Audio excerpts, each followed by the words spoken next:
presented by 5G Music। बोला शंकर भगवान की जय। जटा में गंगा गले नगमाला, कष्ट सभी का हरने वाला, उसकी पूजा करते हैं हम। जटा जूट है नाम शिवाला, अरे कालों के भी काल है वो, अरे हरेंगे कष्ट तू रोए ना।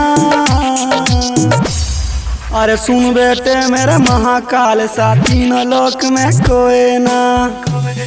अरे सुन बेटे मेरे महाकाल सा, तीनों लोक में कोई ना। डीजे ओम शंकर मेरे महाकाल सा, परसा हरभिंडा। राख बबूती है सिंगारे और सर पर चंदा चमक रहे। त्रिलोक का राजा है बोले वो, रोम रोम में दमक रहे। रोम रोम में दमक रहे, रोम रोम में दमक रहे। राख बबूती है सिंगारे और सर पर चंदा चमक रहे। त्रिलोक का राजा है बोले वो, रोम रोम में दमक रहे। मिल जाएगा सारा जहान, जोंगली हिला दी बोले ने। अरे सुन बेटे मेरे महाकाल सा, तीनों लोक में कोई ना। अरे सुन बेटे मेरे महाकाल सा, तीनों लोक में कोई ना। ओम शंकर मेरे महाकाल सा, presented by 5G Music। अरे बना चिलम और मारिल सुट्टा, खाले भांग के गोले न। हाँ देवों के भी देव है वो, मेट्रो बन के प्रभु रोले न।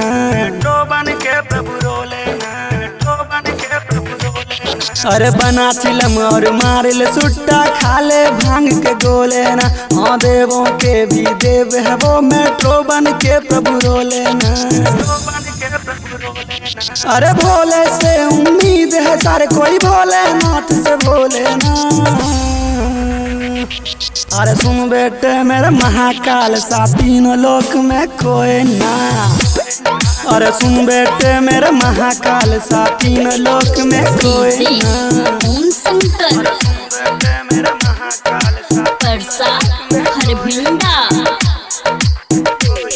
अरे बम बम बम बम बोलेंगे हम, भक्त बड़े अलबेले हैं। हम नाम उसी का लिया करे, हम बस उसके ही चेले हैं। हम बस उसके ही चेले हैं, हम बस उसके ही चेले हैं। अरे बम बम बम बम बोलेंगे हम, भक्त बड़े अलबेले हैं। हम नाम उसी का लिया करे, हम बस उसके ही चेले हैं। सारा जग है भरमन करते, बांधे ना किसी को डोरी में। अरे सुन बेटे मेरे महाकाल सा, तीनों लोक में कोई ना।